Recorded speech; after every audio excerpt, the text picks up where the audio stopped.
president and who becomes their parliamentary candidate in their various constituencies.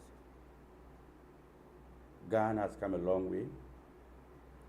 Ghanaians have come a long way in terms of nurturing our young democracy. We've been faced with a lot of challenges as a nation. It's a young democracy, and we are learning in the process. Tomorrow, we have to demonstrate to the world whether we are still a country of peace and the gateway to Africa, or we have to demonstrate to the world that we are a country of violence. Ghana is beyond pettiness. Ghana is beyond violence. And as a matter of fact, as one of the best candidates in the elections, I am appealing to all of you. Before I make my statement, Ghanaians, one country for the people called Ghana and Ghanaians, and that is Ghana. And it is our responsibility and our roles and our pride to protect our country, Ghana. And it includes all of you, the youth, the aged, the politicians, the military, the police, and all other institutions, the workers, friends, and families, that we must protect our country. And no basa basa. No basa basa.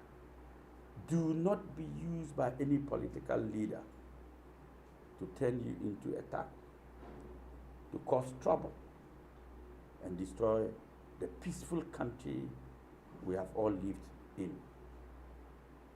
We want to have peace before, during, and after the 2024 general election. And all of us have something to offer. So let's make that sacrifice from today until Monday. But let me start with what I called you in for here. Ghana is in crisis. Ghanaians are suffering. The hardship is real. And we are looking for a way out. We are looking for a leader, a party that will give us the best policies that will change our country. We have seen promises, and we are tired of the promises. What we need now is decisive leadership and policies that will change our country. I bring on board, as the leader of the party APC, the flag bearer for the 2024 general election, 7 key pillars that is going to transform our country and make it one of the best in the world. And as a matter of fact, pillar number 1 is nationalization. Pillar number 2 is modernization. Pillar number 3, digitalization. Pillar number 4, domestication. Number 5, commercialization. Number 6, industrialization. And number 7, globalization. These 7 pillars are embodied in what I want to explain to you as a country. I have brought in 47 policies, not promises, 47 of the policies that will change Ghana and make it self-reliant, self-resilient, and economically freedom. I believe in one, that as citizens, the first policy is change of mindset. That until we change our mindset as citizens and believe to embrace the culture of transparency, the culture of honesty, the culture of truth, good leadership, patriotism, and sincerity. And that we must work together as a nation and change that mindset that we have of being dependent, a mindset that we ignore each other and call it politics, a mindset that we avoid each other and call it democracy. That our leaders must show different kind of leadership that we need a president that will have to be transparent to its citizens, sincere with its citizens, trustworthy, and periodically will have time to explain to the Ghanaian citizens where they are as a country and what they do. And once we change that mindset, we are able to work together as a country, as a nation, and build the country of every citizen being proud of Ghana and having a responsibility to build Ghana. Until this mindset change happens, nothing will work for Ghana, no matter your policies. Policy number 2. After the change of mindset, that Ghanaians now believe there's a leader who wants to lead them, we now look at ownership. Ghanaians want to own their country. They want to own their country, their nation. Ghana is losing everything. That foreigners have taken over our wealth, our country. Our oil industry is in the hands of foreigners. Mining in the hands of foreigners. Bauxite in the hands of foreigners. Diamond in the hands of foreigners. Cocoa in the hands of, manganese in the hands of foreigners. Oil in, lithium, everything is managed by foreigners. So where is the ownership? That's as a president, you need to make the citizens own their country. And that is number 2 policy, Ghana and Ghanaians first. That I believe that we must empower our local citizens. Local content must be given to Ghanaian citizens and not to foreigners. And that Ghanaians pay taxes and foreigners are given tax holidays. Ghanaian companies are going down and foreign companies are growing. That retailing is now being taken over by foreigners. And our citizens have no future, have nowhere to go. So we don't owe Ghana anymore. We have no authority and ownership of our country. And our leader, Hassan Ayariga, want to give back Ghana to Ghanaians. And then you become the ownership of your country. So that in the mining sector, it's you Ghanaians. In the oil sector, it's Ghanaians. Every industry in Ghana is owned by Ghanaians. Go around this country. Most of the businesses have now, big time businesses are owned by foreigners. And we have become the slaves. The neocolonialism Nkrumah is talking about. So that is number 2. Number 3, you cannot have citizens you don't know. So I intend to implement a national data system. That is policy number 3, national data system, which is called national database. That's as a citizen, as a country, we don't know each other. The president doesn't know us. He cannot tell the number of citizens who live in Ghana, how they live, what they do, and how they work. So I am going to roll out a national data system that is totally different from a national card. A national data system includes taking your biometrics. First of all, taking your phone number is unique. Taking your biometrics, your facial recognition, all that. Continue to take your properties, your houses, your cars, your land properties, and everything. Then come to take your family, the number of children you have, your wife. That is the data. And that data infrastructure system will now give information, the data framework will now give information to other institutions like National Health Insurance, Ghana Customs and Division, Ghana Ports, Immigration, the police, and every other institution will be getting its data. DVLA, Electoral Commission. So when you turn 18, you don't need to walk to DVLA and Electoral Commission until they are doing their limited registration exercise before you get your voter's card. No, you get a letter from the office that you are 18. Go and pick your voter's ID card. This is a system that is built on institution, and it moves on. After that, what is the next? When you have a data, what do? You begin to plan. As a country, pillar number 4 of the APC is National Development Plan. We don't plan. We've been talking about National Development Plan for 30 years, 40 years. Who is alive in the next 30 years to develop a plan? We need a plan now that we can execute now. Because we have a data now. And with that data, we can execute our plan now. So with the national data system, we now begin to plan. What do we do as a country? We want to build a railway system from Accra to Boko. We want to begin to have students who are properly educated in various sectors. So we need IT students, we need doctors, we need engineers. We know the number of engineers we need at the go. We know the number of policemen. So when we are planning with the data, you want to become a police officer at level 300. You are getting a quota to become a police officer. At level 400, you get your quota to become a military officer. No more search for job and all that. Now, policy number 5, economic lockdown. What is economic lockdown? Many of us do not know that we should have learned something from pandemic, the economic pandemic, the COVID-19 pandemic. When we locked down our country under COVID, 3 weeks, we could not sustain our country. And then after 3 weeks, we had to lift the lockdown in order for Ghanaians to survive, because we did not have food security.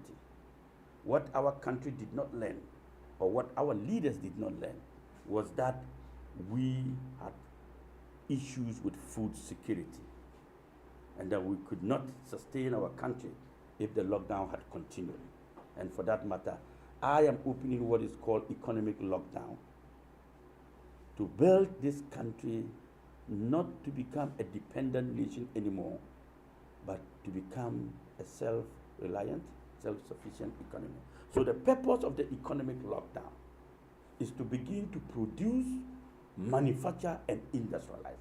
So we are going to start with the production companies, manufacturing companies, and industries. So Ghana is now going to lock down to increase productivity, manufacturing, and industry. So fertilizer will now begin to do our own fertilizer. We'll now begin to farm our own product. We spend $1.2 billion every year importing rice. Meanwhile, we have farmlands that we cannot farm rice. We spend over $830 million importing cooking oil. Meanwhile, we have shea nut, shea butter that we can use for oil. We have palm oil that we can use for oil. We have groundnut that we can use for oil. We have coconut that we can use for oil. We have soybean that we can use for oil. Yet we import all this.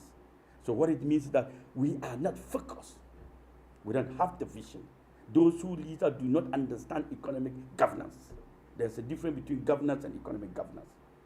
We need to blend the two. And I am telling you that as president, I am going to lock you down for 1 year. No importation, no exportation. We must build our country devoid of being pettiness and being dependent on any other country to survive. Under the lockdown, I now go to the policy the NDC adopted. That when you lock down your economy, you don't sleep 16 hours and work 8 hours. You now work 24 hours round the clock, because you want to achieve economic dependency and transformation. So you work 8 hours in the morning for production, 8 hours in the afternoon for manufacturing, 8 hours in the evening for industrialization, industries. So you have 3-shift system, 24-hour round the clock, producing, manufacturing, and industry. So this is the purpose of a 24-hour economy. That a 24-hour economy cannot exist without you having a production, manufacturing, and an industrial hub. Who are you going to run?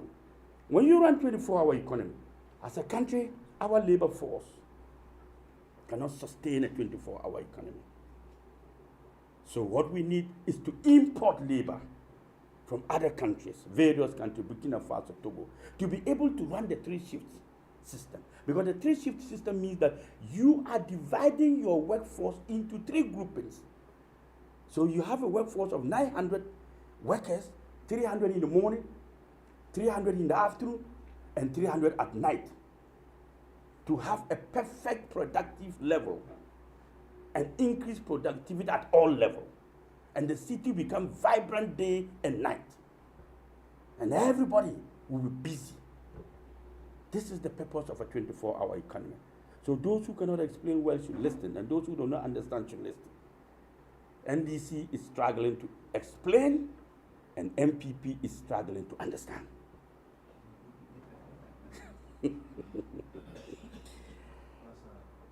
Under the 24-hour economy, you need to look at another aspect. Because when you import labor force, you need to look at the welfare of the labor force. Currently, Ghana's labor at 2003 651 has pledged daily minimum wage at 18 cities 99 pesos. What it means is that at the end of the day, your salary will be between 600 and 700. This world can sustain with 800 Ghana cedis a month in Ghana, because the transport to and fro is over 800 cedis. So I am going to change the Labor Law Act to pledge the minimum wage from 150 Ghana cedis to 300, the daily minimum wage, and now increase the monthly minimum wage from 1,000 Ghana cedis to 5,000 cedis every month. So Ghanaians' minimum wage a month is going to be 5,000 Ghana cedis, no matter who you are. That's the minimum. You see, if you engage a laborer today, he takes 100 cedis a day. And if you engage the services of a mason, he will take you 150 to 180. How then will workers, Ghanaian workers, taking 80 Ghana cedis, 18 cedis? So you see that my justification of giving Ghanaians daily minimum wage of 150 to 300 is clear. Another aspect, another policy, is that even with this daily minimum wage of 18 cedis, when you take your salary, it doesn't last you a week.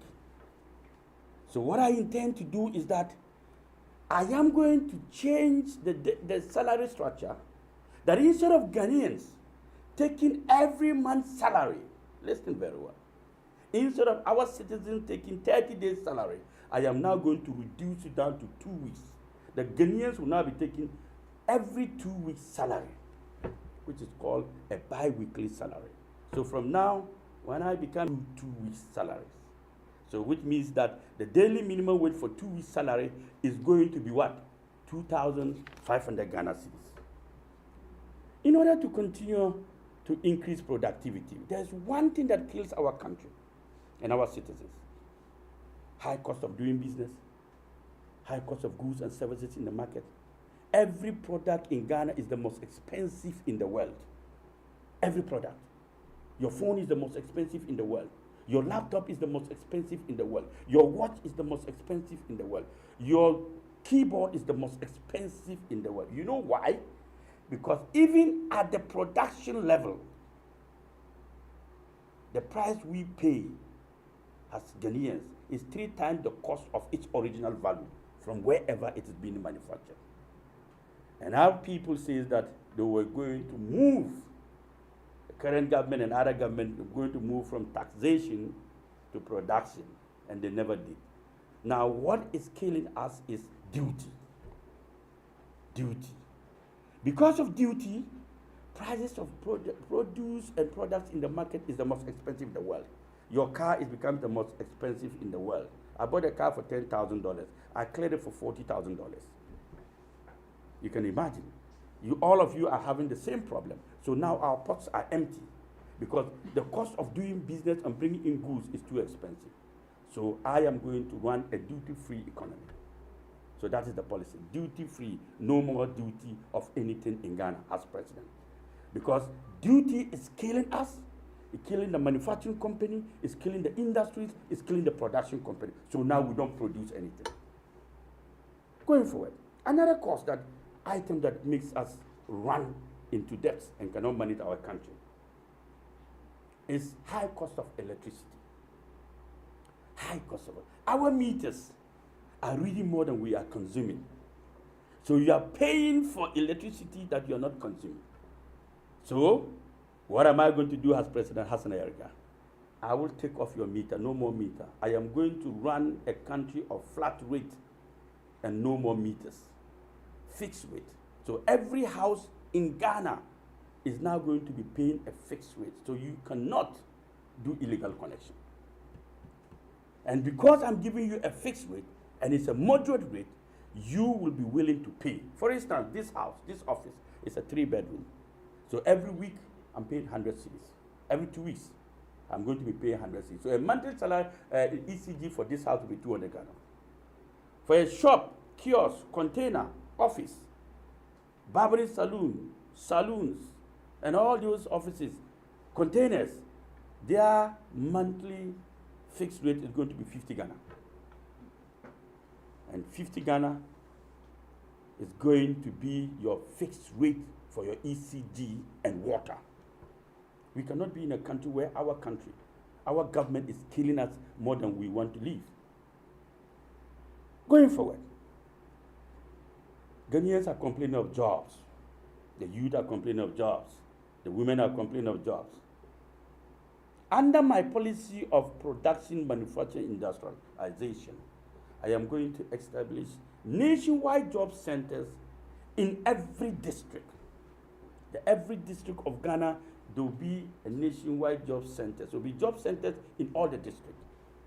So you will get the opportunity to access jobs through the district centers, and the manufacturing companies, the industries, because we are working 24 hours on the clock, will also have the opportunity to key into the job centers their vacancies. So nobody search for job, no. Pay for job, no. Big man for job, no. Following a political leader for job, no. Choose your leaders wisely so that you do not have to go and vote for somebody because you think it's going to be your brother and sister and give you a job. No, the job is not supposed to be a matter of choice. It's supposed to be for everybody. Everybody must ask it, not because you know a politician or you don't know a politician, or not because you are a lady and he's a man, he'll give you a job. I will not run that kind of system or governance in this country. Moving forward, we're losing everything. Another policy that sooner or later, Ghanaians will lose their sovereignty to foreigners. As a matter of fact, foreigners are buying all the properties in Ghana. They are owning all the companies in Ghana. They are owning every building beautiful in Ghana and all our mining and mineral resources. I intend to enroll 3 different passports. I'm going to change the identity of Ghanaians and bring out 3 different passports. Passport number 1, father Ghanaian, mother Ghanaian, and definitely grandfather and grandmother Ghanaian. And when you hold this passport, you are entitled to become president, you are entitled to run for parliament, you are entitled to become a minister, you are entitled to hold any other position, being it political or even to become a chief. Right? The most important thing is that you are the only people who can buy land, properties, and any other thing in Ghana. If you do not have that passport, you cannot own property in Ghana. Why? Sooner or later, our country is going to be owned by foreigners. And as a matter of fact, because of a high level of poverty, we are going to lose this country to foreigners. As we speak now, all our prime lands and prime communities are owned by foreigners. And very soon, if they are smart, as I suggest, if they are very smart, as I predict, in the next 10 years, they will bring a candidate, because Ghana law says you are Ghanaian by either birth or naturalization, and you are 40 years and above, and you are sane. That is the requirement to become president. But because we have a problem as citizens, we vote for people with more money than more brains. Ghanaians vote for people with more money than more brains.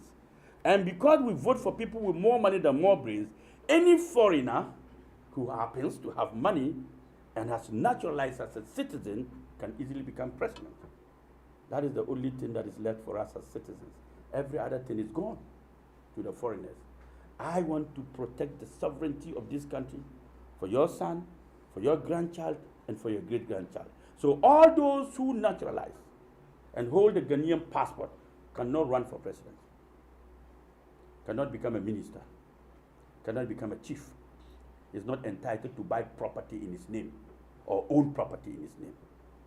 You can only own property in the name of the first-class citizen, who is father and mother Ghanaian. And then whatever you do business with him. If it is time for you to go. The property belongs to him and he stays in Ghana. Going forward, many Ghanaians do not have jobs. And as a matter of fact, we're having a big problem. And that problem is that a lot of Ghanaians cannot benefit from anything. And I am implementing what is called the unemployment benefit. So those who do not have jobs for now, because of our digitalization and knowing our data system, all those who do not have jobs will be taken care by government. That's a social intervention. And don't forget, once you are under the payroll of government has an unemployment benefit, you cannot own a car. You cannot own a house. You cannot have properties.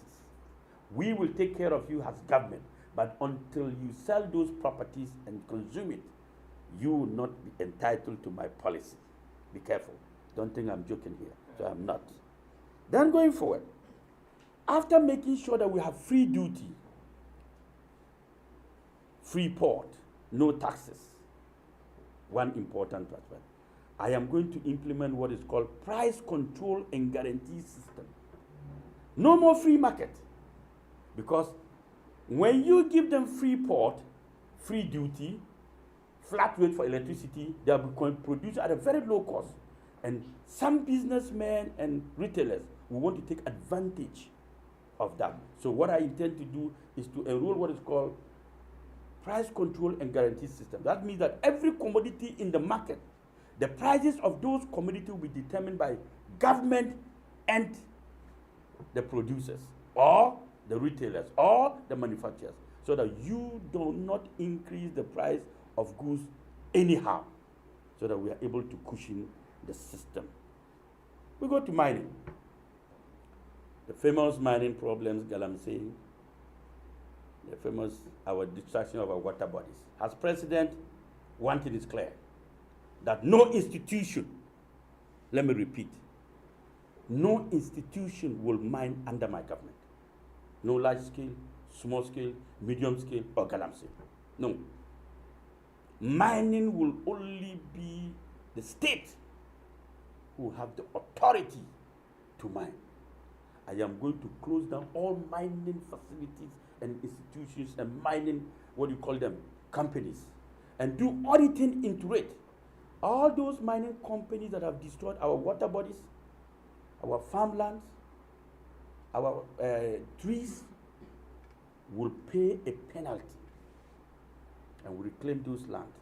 And now I am now going to build mining institutions, train Ghanaians, Galamsey workers, who are now Galamsey workers, and put them into the mining institutions, train them well, and now enroll them into state mining companies. And the most important part of it is that Ghanaians will now have the power to buy shares in the government mining authorities and government mining companies. So you are entitled to buy shares. So if you are a mining company and you want to, Ghanaian citizens, and you want to own shares, you can buy shares in the state mining. So we are going to have state mining institutions and no more large scale, small scale Galamsey. So Galamsey will be tenure of the past, and state will not destroy its water bodies or farmland. Ghanaian city, our city is struggling. As president, I am going to ban all kind of forex accounts in Ghana. Nobody will have a forex account. That means you cannot have cedi, dollar, euro, pounds, dollar accounts, no more. I'm closing it down. Number two, I am going to ban transaction of buying properties in dollars. Nobody will buy property in dollars under my leadership. Nobody will quote and sell properties in dollars. Number three, nobody will pay school fees or quoting school fees in dollars. It won't happen. Number five, no hotel, embassies, or any other institution will be quoting anything in dollars. And lastly, the only place that will have dollar transaction is that the forex bureaus, I'm going to regulate them to only be at the airport. It is only at the airport that you can have a stand and buy dollar there and sell dollar because of those who come in. But outside the jurisdiction of the airport, no more dollar transaction. It will be a taboo. I don't care what the state wants to think about. Debt stock. We have huge debt stock as citizens. And that currently, almost every Ghanaian is owing 100,000 Ghana cedis, being a citizen of Ghana. Being a citizen, if you give birth to your son today, tomorrow he's owing 100,000. Why? Because we borrowed and borrowed and borrowed, and we don't know what we're going to do. Under my leadership as Hassan Ayariga, President Hassan Ayariga, no borrowing. As President of the Republic of Ghana, I am not going to borrow. I am going to get back my mining, oil back, bauxite back, manganese back, lithium. Ghana is going to owe 100% of that shares and no more 10%. Because the 10% shares that we owe and 90 goes to foreigners, then we go out to them and go and borrow. Meanwhile, they are repatriating 90% of our wealth outside. Who does that? That you give 90% of your wealth out, and then you run to them and go and borrow. And you tell me you don't have the technology when you have all these men and women, and you cannot make good use of them, and you keep borrowing. So when I reclaim back our country, our mineral resources, and our wealth, I won't borrow. I think I have enough to become a production and manufacturing industry, and you have enough to survive without borrowing. So that our debt stock will go down drastically. Because I have new president. I am going to negotiate to get our debt cancelled. And I'm going to negotiate to make sure we don't borrow anymore. We are not going to borrow under the leadership of Hassan Ayariga. Lastly, or two more points. Every young man listening to me is a potential military man in my land when I become president.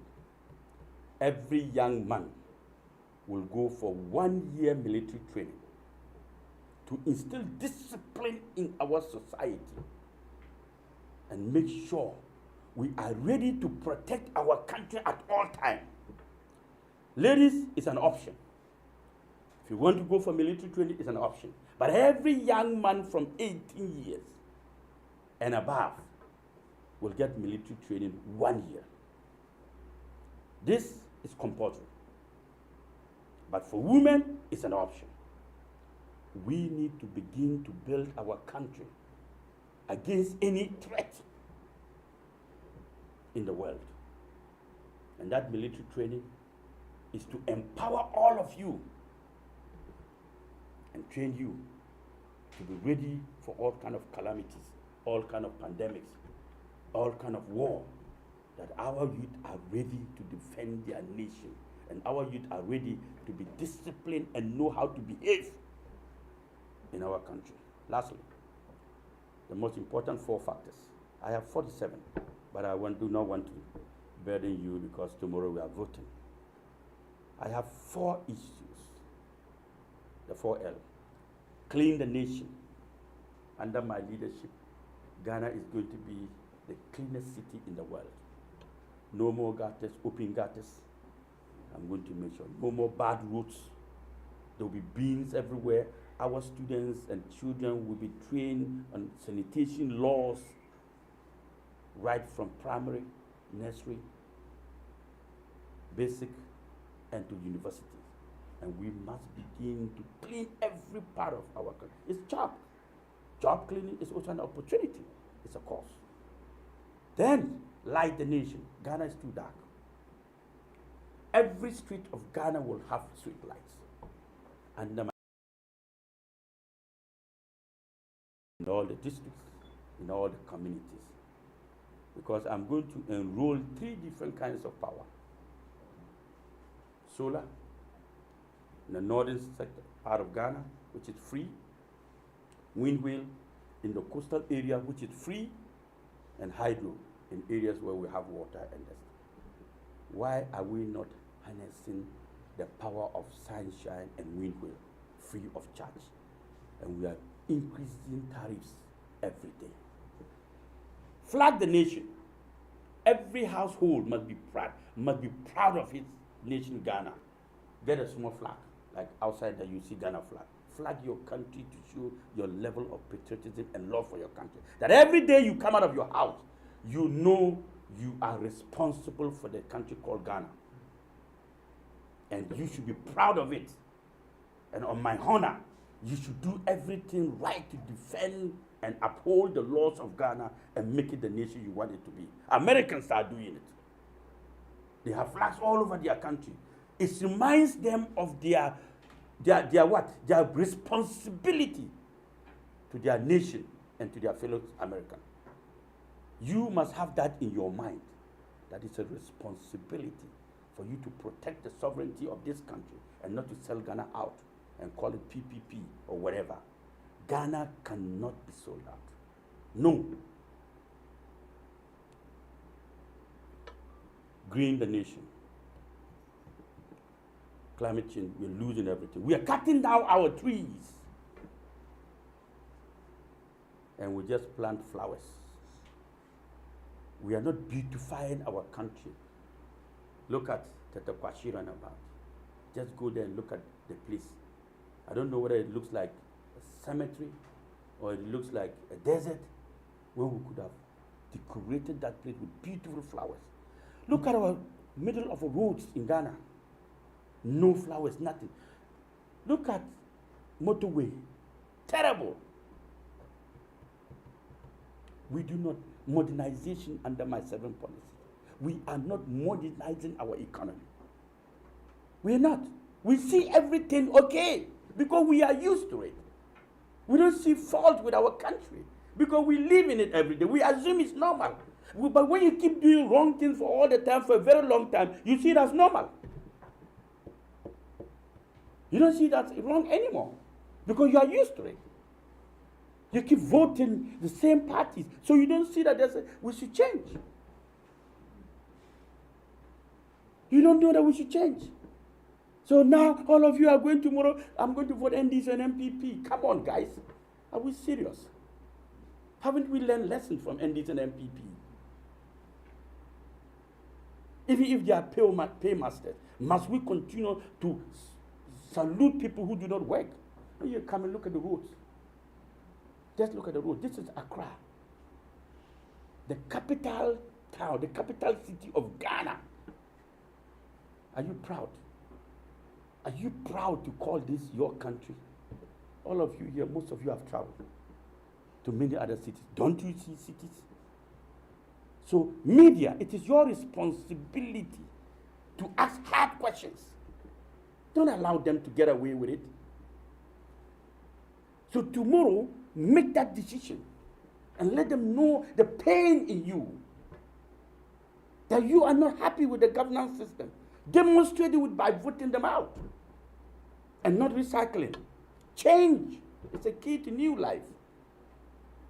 And we need to change. If you keep wearing one shirt for a very long time, it will smell. Ghana is smelling, NDC is smelling, MPP is smelling. Change. You've been wearing them for too long, guys. The white has become brown. The other white has become black. Change, guys. Don't be afraid to make a change. And don't sit at home and say you will not go and vote because you are tired. A vote not cast is a wasted vote.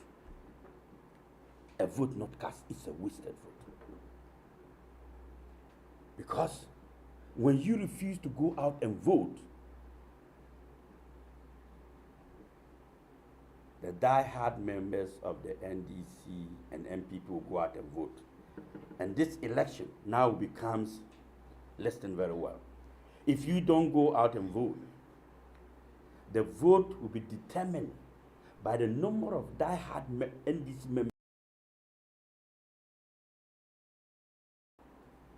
It's going to be determined by the number of die-hard MPP members against the number of die-hard NDC members. They will make that decision for us. If you allow them to make that decision, they will elect a leader you don't want. And Ghana is not going up, it's going to sink. So tomorrow's election will be determined by you. Whether you want to make a change, all of you here, whether you want Ghana to be better by taking these two parties out and voting APC and Hassan Ayariga, or whether you want to continue and live in misery and crisis. I am only telling you the truth and opening your eye.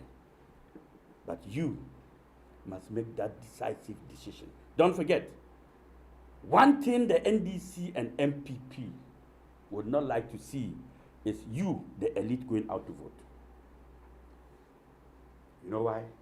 Because you make decisive decisions based on policies and not based on monetary terms. So for you, they are preparing you to be among those who will not go out to vote.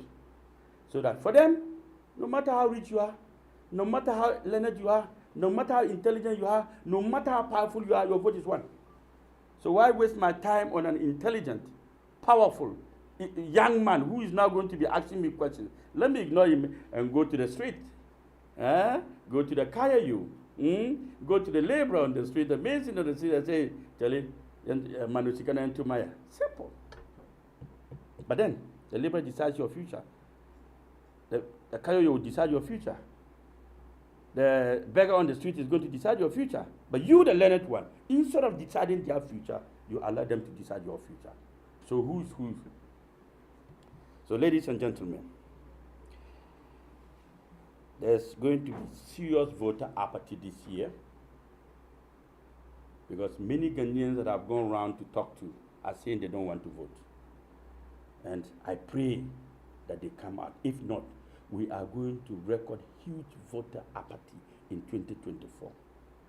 Many do not have money to travel to their communities to vote. Many do not have the resources to go back to their villages to vote.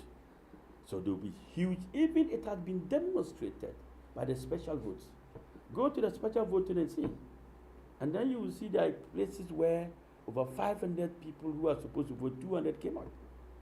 300 didn't come out. Okay. Lastly, vote buying, vote selling. Vote buying. But don't forget, if you don't sell, they won't buy.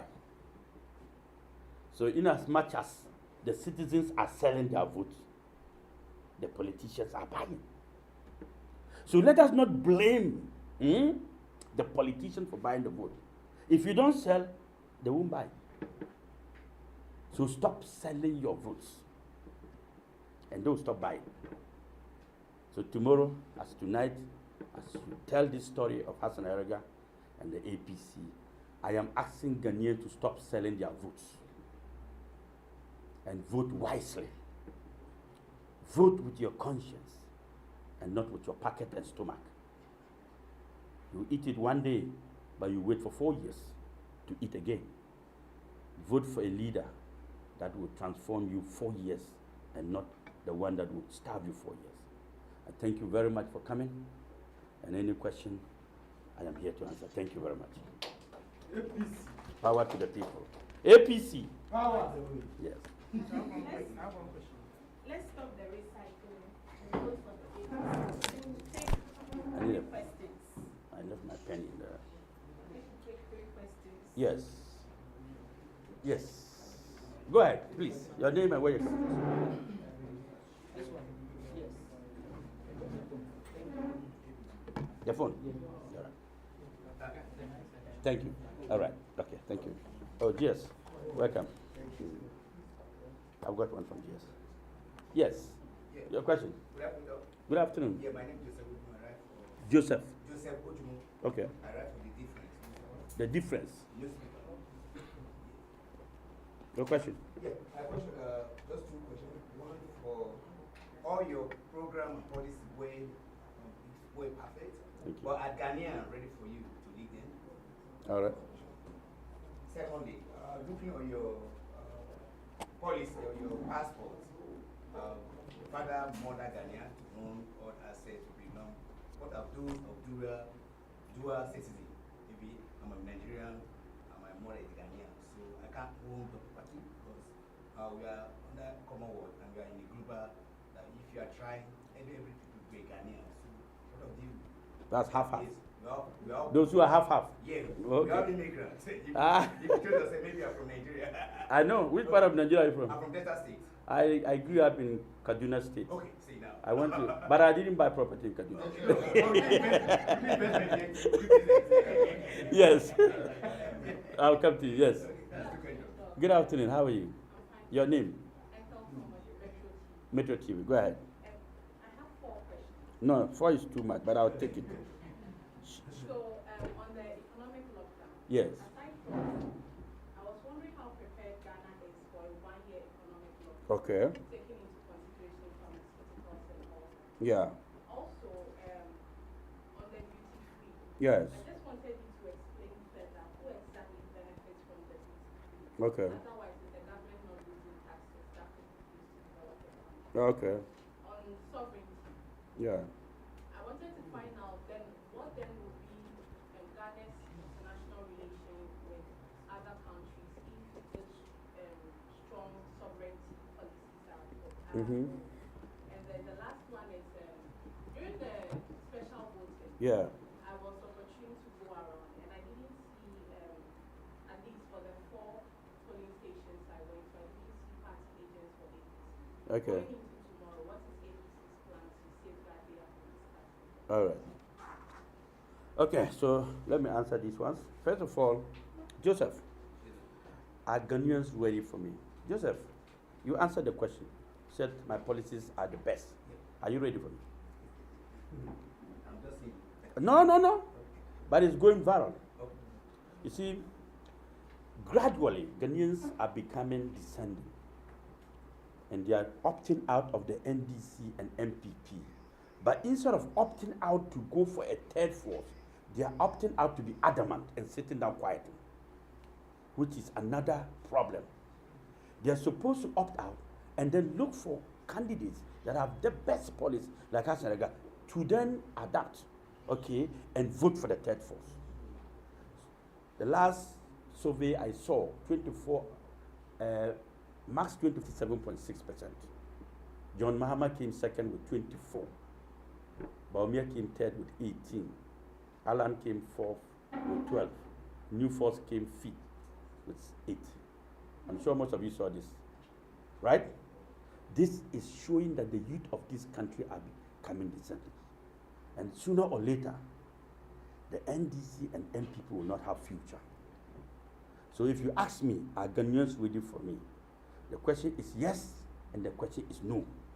Yes, because some are becoming descendant, and gradually they are accepting. No, because it is too early for them to understand it. But I am not in a rush to become president.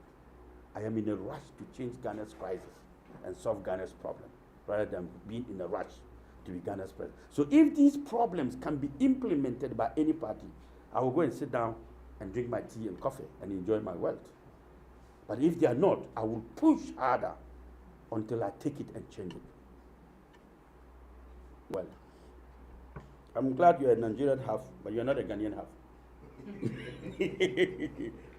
The fact of the matter is that if you're half, your father can buy the property for you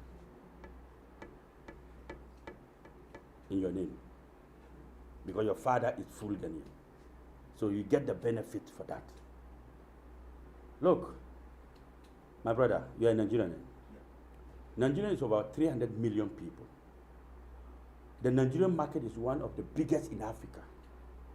And I want to be sincere with you. I grew up in Nigeria. I studied in Nigeria. I went on exile.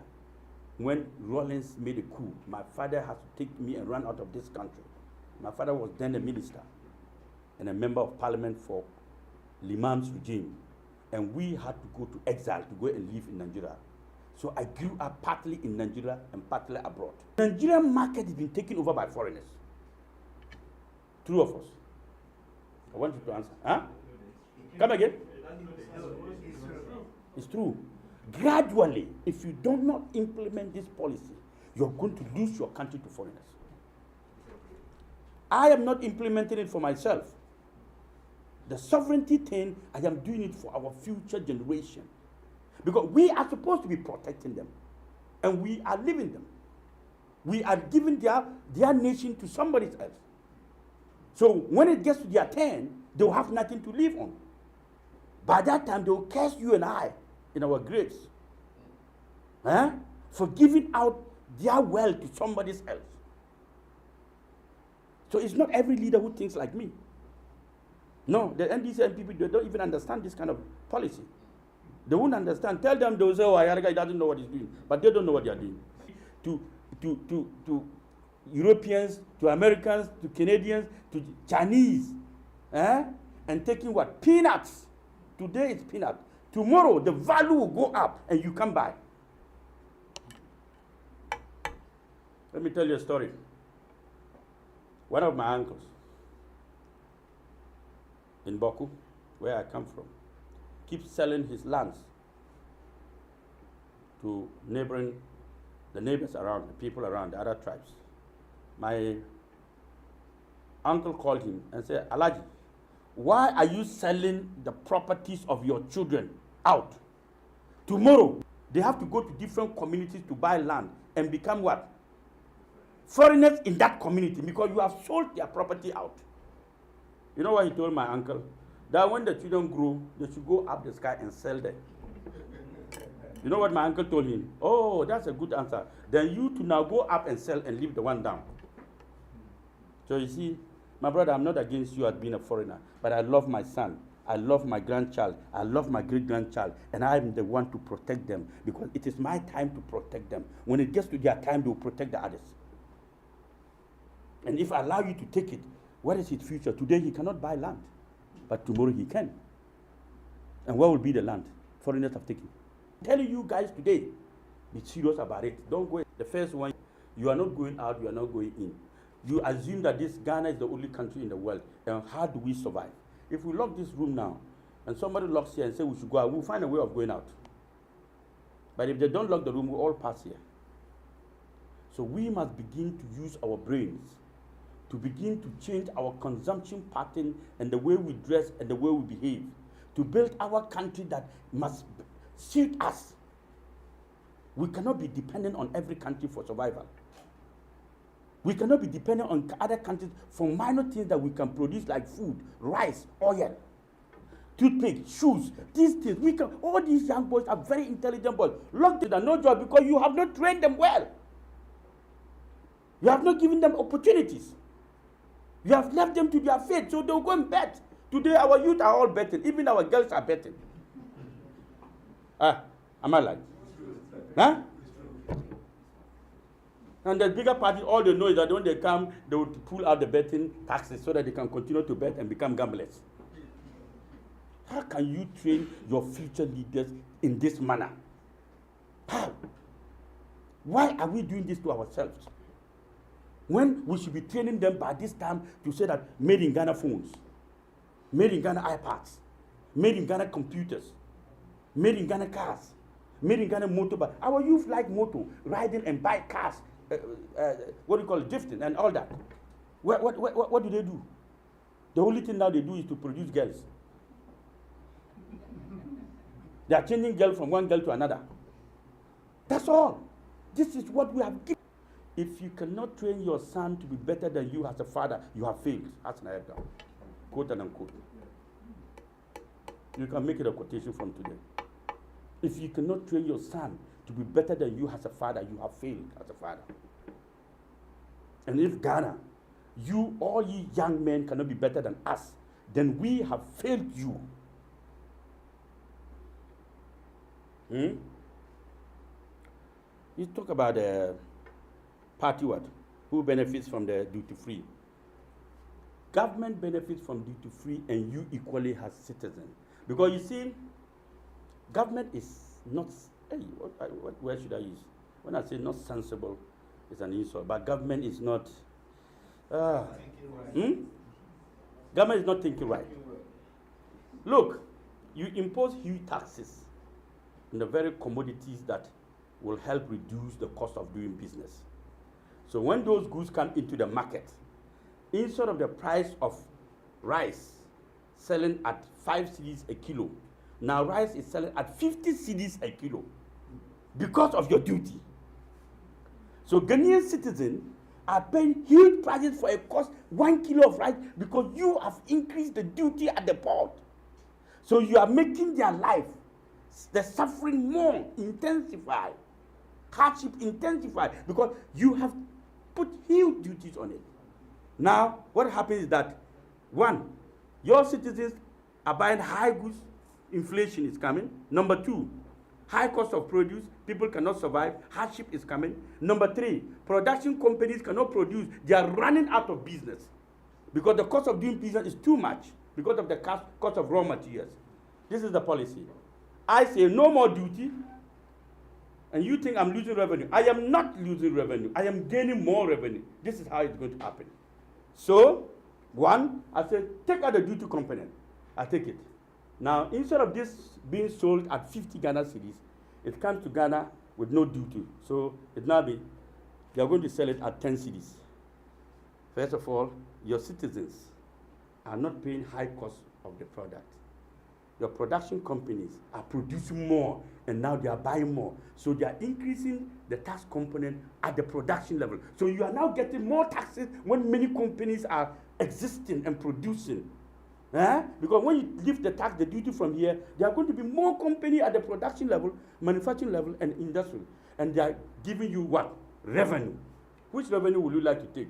The one at the port that will stop them from producing and manufacturing and giving hardship, or the one that you lift out and everybody's life will be cushioned and companies are producing and you are getting taxed. Little drops of water makes what? A mighty ocean. Today, our ports are empty. And Togo are clearing goods. No cars are not coming. Raw materials are not coming. Foodstuff, when they come, they are too expensive. Prices of goods and services keep increasing astronomically every day. You know it, you are a lady. Which one will you prefer?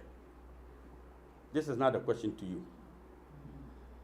So the tax reduction at the port is increasing tax revenue at the various sectors of the country, and it's cushioning the lives of the citizens. Thereby businesses are circulating and everything is moving on. So don't worry. Sovereignty. The policy of passports. I think explaining his would have covered your own. Look, Ayariga. Please let me clarify that. Not in the sense of the passports, but then the mining sector taking all institutions away, making it only for government. If you can add the passports, it sounds more like you are secluding foreigners. That's why I asked about. Yes. I'm not a Nazi. But I'm a patriotic leader, a nationalistic president. Why? Because when I give back what belongs to Ghanaians, I am grooming rich men and women in my country. I'm empowering local content and citizens rather than allowing foreigners to take over. I've been to the US several times. I've lived there. I've been to UK, US. There is nowhere in the world that a foreigner gets to get the heart of the nation resources. It's only in Africa. It's only in Africa that we are so dumb. I'm using this word with pride. We are so dumb that we give our wealth, the nation's property, to foreigners. It's only in Africa. Go to America and see whether you'll be entitled to go and work at even the most sensitive place of their country. No. Go to Europe and see whether you'll be allowed not to even go and take, but to work. They will not allow you. But in Ghana, we give it to them, our wealth. It's like giving your wife to somebody. Can you imagine? It's true. I'm just explaining the literal word so that you understand how dangerous and how demeaning it is. Do you understand me? Why will you do that? Our oil, instead of these boys' future, we have given it to foreigners. Our goal, instead of empowering these guys to also get, look, let me tell you, let me be very sincere. All these foreigners who come here and say they come with whatever money, no. We are the one giving them sovereign power, sovereign guarantee. Ghana government gives them sovereign guarantee to go and borrow the money and come and take your wealth. If that is what we do, I can do it for all of them. Why don't we do it for our own? So that the money will remain here. Our city will appreciate. But we give it to them, they take it out, and our cities depreciate. And they repatriate the profits. And we hail them. When we see them, we salute.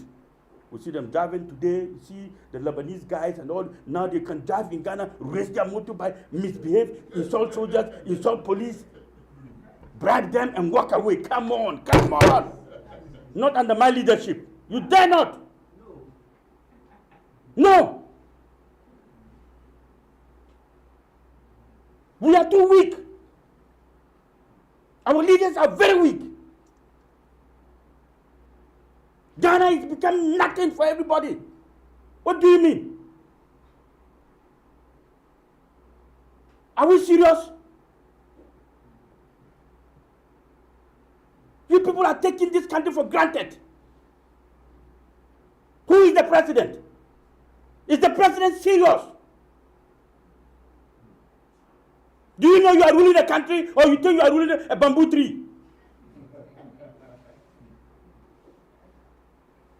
30 million Ghanaians. You are joking with their lives. Come on. Power.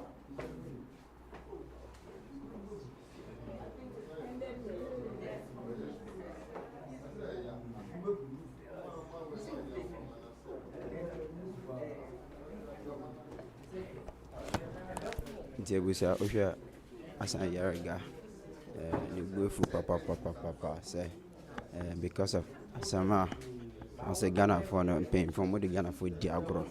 I say Ghana the agro papa no the Ghana as I'm the Ghana for the agro papa I was the Ghana for the agro nti the gbefu nti ano yoba kan wa kan wi a oyede if you okwa nti okwa oja nkofo a onomba person oja mo wonoma oye nti wasi Ghana de agro mpemfo ni so papa agro mpemfo ni so ma they've taken Ghana for granted. I see your for Ghana for granted, and Ghana a chrono enye kura ye nipa ba ku bia dia nti is change so mo to me sisa omo adwen so mo sisa na adwen so that na Ghana for me sisa omo adwen no ma to amon boom so that for him no but me I share ama Ghana na Ghana ni aje papa nti o hwe pe ni policy ni mu dia I say ni gbefu you say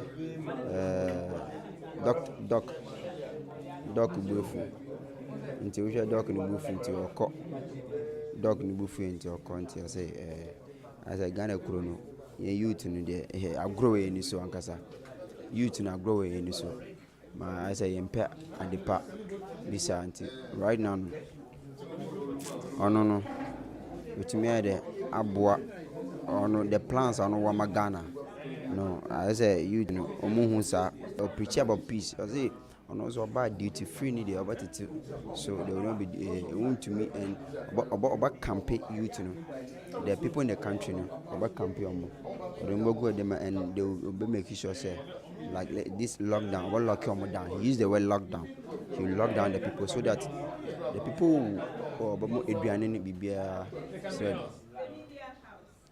they will make they'll make things go this thing nti ohwe doc ni buefu a wetimi atutututu biama painful na omuye nti ebusa don't forget to subscribe and share this video. Let reach everybody.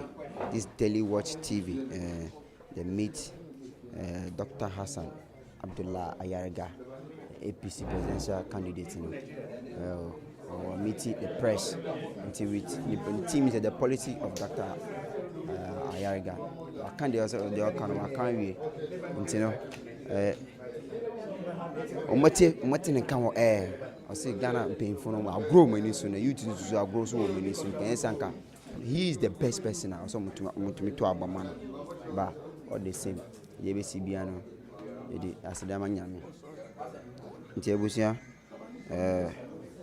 we'll be leaving you guys over here, so see you guys in the next video. Peace out.